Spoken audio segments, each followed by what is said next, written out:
Alright y'all, welcome to the mid-year freakout tag. I'm really excited to do this. I've been looking forward to it for a couple months now. Well, since like the beginning of the year, I had planned on doing this. I really like all the prompts and I'm hoping that you get to know a little bit more about me and my book preferences and maybe get some recommendations off of this video too. So I'm really excited for it. Let's just get straight into it. Alright, so the first question, what is the best book you've read so far in 2021? I got a couple picks for this. I think I either gotta go with 11/22/63. Amazing Stephen King book. It's not like other Stephen King books. It's not horror at all. It's a bit on the chunkier side. It's like 800 pages. That's typical of King, but it's pretty long, and it's about a professor who travels back in time and tries to stop the JFK assassination. And I really like it because like Stephen King does such a good job of getting you immersed in the like 1960s atmosphere. Like you really feel like you're there, and that part of it was just amazing, and the relationships that he builds in the 1960s are amazing, and the story wraps up so well and the plot comes together so well that this is my all-time favorite Stephen King book, I would say, and I've read quite a lot of them, as you can tell. So really enjoyed that. And yeah, but then my second pick, because they're like really close, I think I would have to say Small Gods as well by Terry Pratchett, because that book like floored me. It's pretty short, it's like 300 or 400 pages, and it's a really quick read, and it talks so much about like religious commentary, and it talks about like power structures and how people use power to control others, and how those in power manipulate the people under them, and how the people in a religion sometimes lose sight of the actual religion and just start following leaders like sheep. And it was just like absolutely amazing.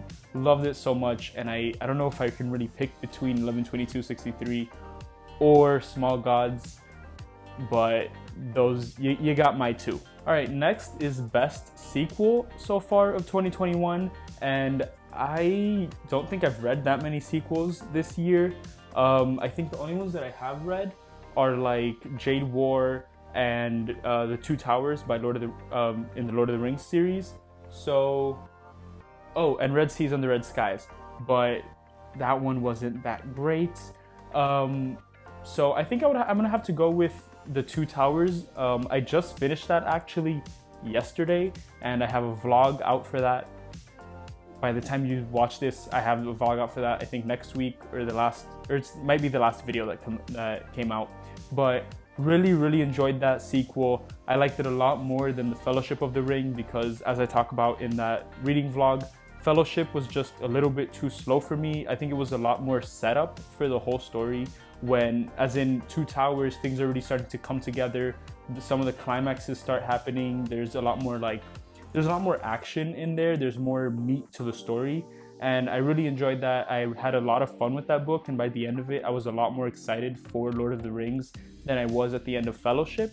So just based off of that, I'm gonna have to go with The Two Towers, my best sequel that I've read so far this year. Ooh, okay, new release you haven't read yet, but really want to. So I really wanted to get into John Gwynne because I saw that so many people have been reading recently Malice and Valor and that whole, I think it's called the Faithful and the Fallen series.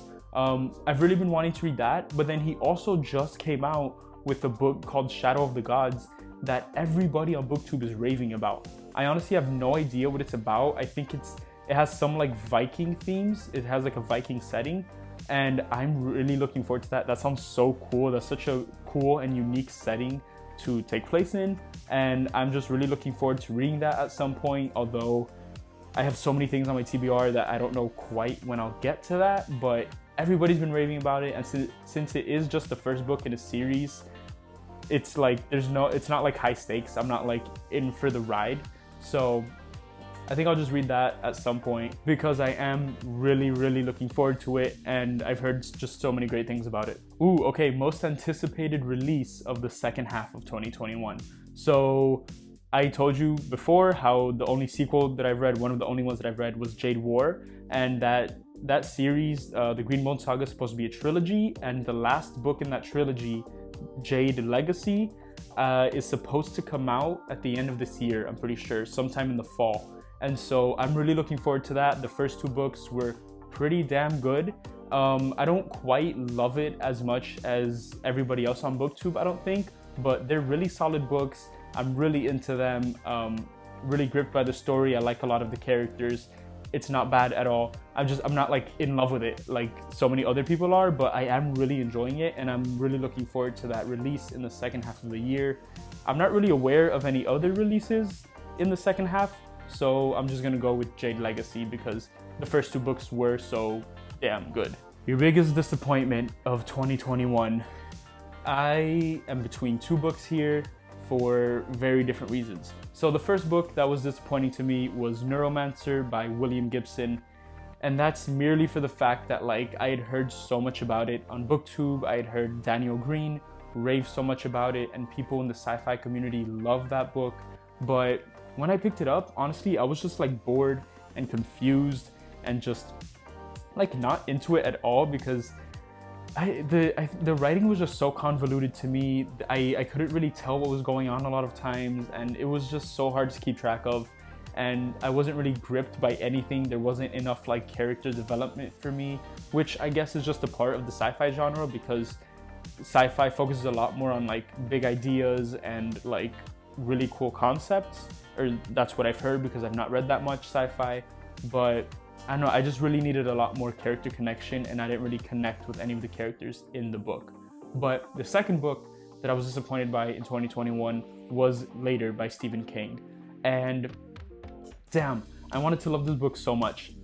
Stephen King is my favorite author. I've read like 10 Stephen King books up till now, and he's just like time and time again impressing me. Even some of his like lesser works, like some of the ones that I don't enjoy as much, are still solid reads. They're not bad, they're not like shitty, they're average. His bad works are an average author's best works. But I don't know, man, like I just expect a lot more from Stephen King because he has done so well time and time again. So when he had a new release this year, Later, I was really looking forward to it, really looking forward to like the new Stephen King and seeing how he's doing now. But I just really never got super into that book. I didn't really connect with the main character that much. I feel like the story needed some more fleshing out. I feel like it needed some more meat in it, which Stephen King often gets criticized for lingering too long on some aspects of a book or just like drawing things out. But I feel like this book really needed it, because I feel like it just went by way too fast, and I didn't get any character development. I didn't get any of that meat that I really wanted to.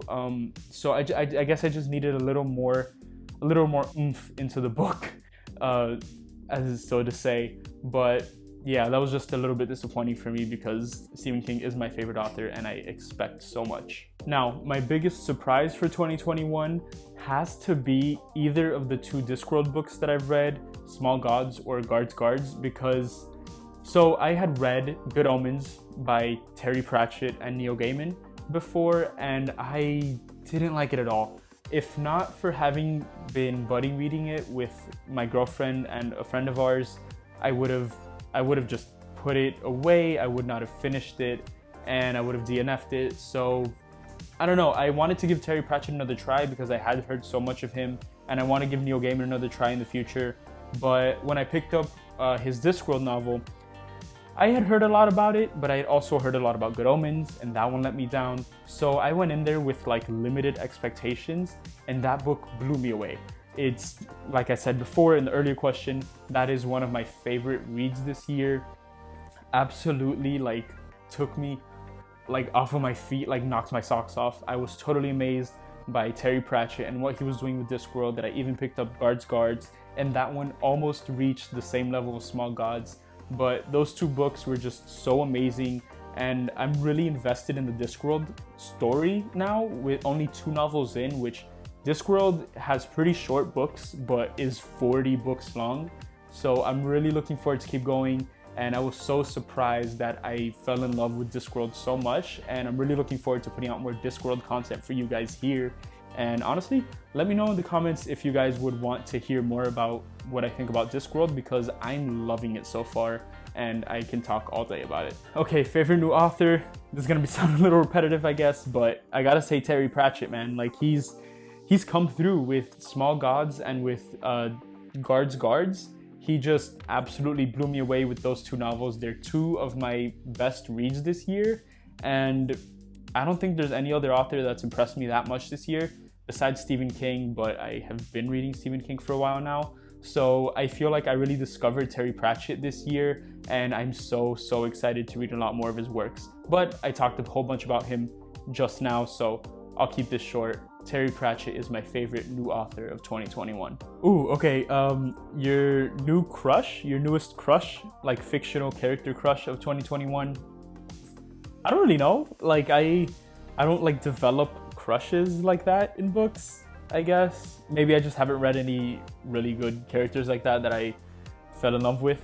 But I think I guess I'll say Galadriel from Lord of the Rings in Lothlorien, right? She's like super kind and like wise, and she's just a really cool character. But I don't know, I guess I'll say Galadriel if I have to say anybody, but no real big new crushes of 2021. Sorry guys.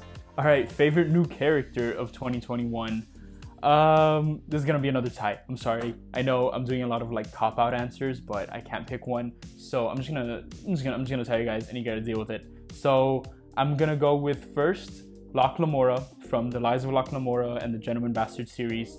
Locke Lamora is just so fucking cool, dude. He's so intelligent and so smart and so loyal and such a good friend, and he's great at being a thief. And like I love the way that he comes up with these schemes in his head, and sometimes he just improvises when like shit's going down and the plan has gone like out the window, and the band of thieves that has like no idea what they're doing, he comes up with something on the spot, and he's just so cool and so intelligent. And I love his character development.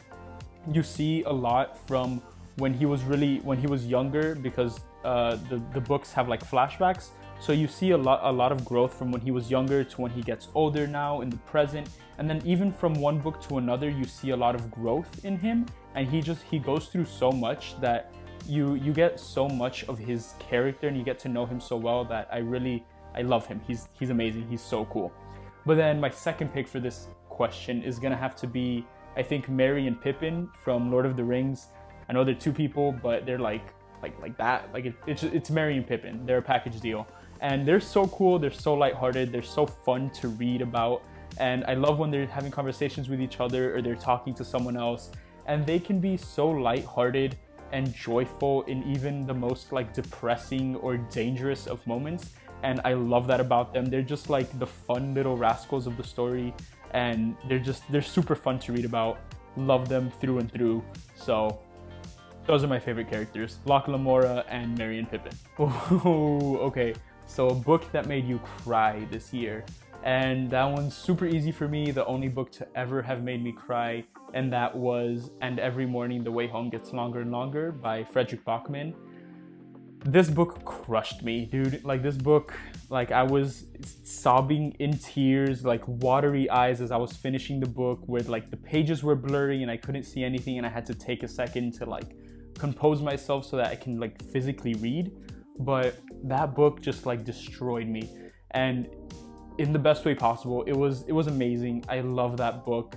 It's really sad, but also really eye-opening, and it follows this older man, this grandfather, and his grandson as he's getting on in age, and he's like losing a lot of his mental capacities. He's forgetting a lot of things. He's forgetting his son's name. He's forgetting his grandson's name, and it's a really sad read, but it is really eye-opening to see what a lot of like the older folk go through, especially our grandparents and eventually our parents. It's a really hard read to get through because of that, but amazing book. So well written, so beautifully written, and I can't recommend it enough because it is so good and so eye-opening. But yeah, it did leave me like in shambles, and I was crying, and no other book has ever made me cry. I'm not really a crier at all, so for that to have made me cry that much, it was a really good book. Definitely read it. Okay, a book that made me happy this year. I think I'm gonna have to go with The Martian by Andy Weir, because that book is just such a great example of somebody having such an optimistic mindset, being so lighthearted in tough situations, and that really helping him get through these tough situations. If you don't know what The Martian is about, it's about this man who gets stranded on Mars all alone, and it's basically like the rescue mission, him trying to get back to Earth and him surviving on Mars all alone and just seeing how he does it. It's really cool, really fun read. I really enjoyed it. The main character has so much personality. He's so funny, and that's why it made me so happy, because he's so funny, he's so lighthearted. He never gives up, he never gives in, and he just has so much heart and so much strength that by the end of the book, I was so happy with the ending, because like, man, he gets what he deserves. He's a great character, such a great guy, somebody that really I try to emulate a lot, because I really like to be lighthearted even in the toughest of situations, because if you can laugh in the face of pain, right, that just says so much. And he exemplifies that, the main character, and so that book really made me happy, and great read. Definitely give it a go if you're looking for something as a little pick me up. Ooh, the most beautiful book that I've bought this year or have received, and that one's gonna be really easy. Give me a second, I'm gonna get it. Okay, so it's a set of books, right? It's a set of books because it's a box set. These books are fucking gorgeous. Look at this. Do you see this material? I don't know if I can show you guys a little closer, but these books are absolutely gorgeous. The box set is beautiful. Let me pull one out to show you guys. Look at that. Isn't that gorgeous? Do you see all that stuff on the cover, the gold lettering, and just those designs are absolutely beautiful. This is the Sherlock Holmes box set that I actually got for my birthday, so thank you to my sister who got it for me, and I love this so much. It's gorgeous. These are gorgeous books. There's nothing left to say, really. And then the box set is even more beautiful. Look at that rainbow palette of colors. It's beautiful. Okay, and the last question is, what books do you still need to get to in the second half of 2021? And there are so many here. To name a few, I'll probably say The Blade itself from the First Law trilogy. I gotta get to the third of the Gentleman Bastard series. I need to read the third of the Lord of the Rings. But also, I just released a video of a book haul. I think it's 2 videos ago by the time you watch this. So I released the book haul, so technically I gotta read all of those. So go watch that video. I'll leave a little tag or something. So I gotta read all of those. There's a lot of books. I probably won't get to all of them by the end of the year. Sorry. But to name a few, just those. And then I have It from Stephen King. And I got a couple classics also on the way that I gotta really get to. So yeah, just look out in my channel for those and go watch that video, because I had a lot of fun filming it. Really great book haul. And I guess that brings us to the end of the video. Thank you guys so much for sticking around. Thank you so much for watching. Don't forget to hit the like button and subscribe.